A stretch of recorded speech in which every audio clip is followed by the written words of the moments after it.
Sociology में अगर एक थिंकर ऐसा है जिसके बिना पेपर क्लियर करना मुश्किल है तो वो है इमाइल दुर्कहाइम। आज हम दुर्कहाइम को सिर्फ याद नहीं करेंगे बल्कि इस तरह से समझेंगे कि एग्ज़ाम में कोई भी क्वेश्चन आए आप कॉन्फिडेंटली आंसर कर सकें। तो चलिए शुरू करते हैं। सबसे पहले एक basic question, who was Emile दुर्कहाइम?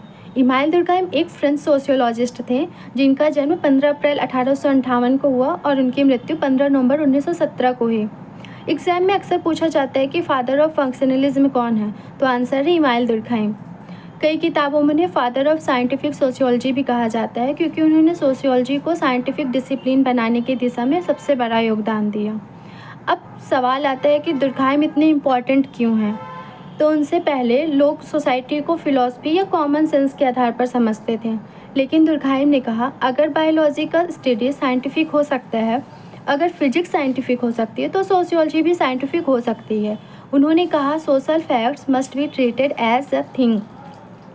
मतलब इसका क्या मतलब हुआ कि सोशल फैक्ट को ओपिनियन की तरह नहीं बल्कि ऑब्जेक्ट की तरह ऑब्जर्व और एनालाइज करना चाहिए। यानी सोशियोलॉजी सिर्फ आइडियाज़ का सब्जेक्ट नहीं है बल्कि एविडेंस बेस्ड साइंस भी है। 1895 में दुर्कहाइम ने अपनी famous book the rules of sociological method लिखी। इस किताब में उन्होंने सोशियोलॉजी को साइंटिफिक तरीके से स्टडी करने के रूल्स बताए। अब आते हैं दुर्कहाइम के सबसे फेवरेट कॉन्सेप्ट पर, सोशल फैक्ट्स। डेफिनीशन थोड़ी मुश्किल लग सकती है, इसलिए पहले आसान भाषा में समझते हैं। सोशल फैक्ट्स का मतलब है ऐसी चीज़ें जो हमारे बाहर मौजूद होती हैं लेकिन हमारे बिहेवियर को कंट्रोल करती हैं। सोचिए, जब आप स्कूल जाते थे क्या यूनिफॉर्म अपनी मर्ज़ी से पहनते थे? नहीं, स्कूल के रूल्स ने आपको पहनने पर मजबूर किया। यही है सोशल फैक्ट्स। अब इंडियन एग्जाम्पल से देखते हैं। संविधान के कानून, marriage rules, festivals, language, education systems, national anthem के समय खड़े हो जाना, ये सब व्यक्ति के बाहर हैं लेकिन व्यक्ति के बिहेवियर को इन्फ्लुएंस करते हैं। दुर्कहाइम ने सोशल फैक्ट्स के 3 मेन कैरेक्टरिस्टिक्स बताई।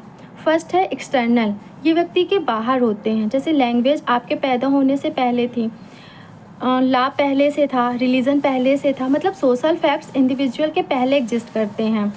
सेकेंड है कोरेसिव।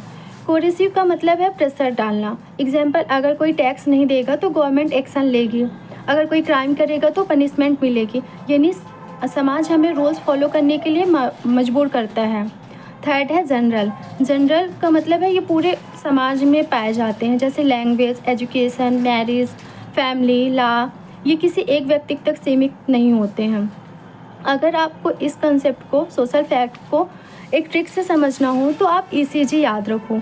E से एक्सटर्नल, C से कोरेसिव और G से जनरल।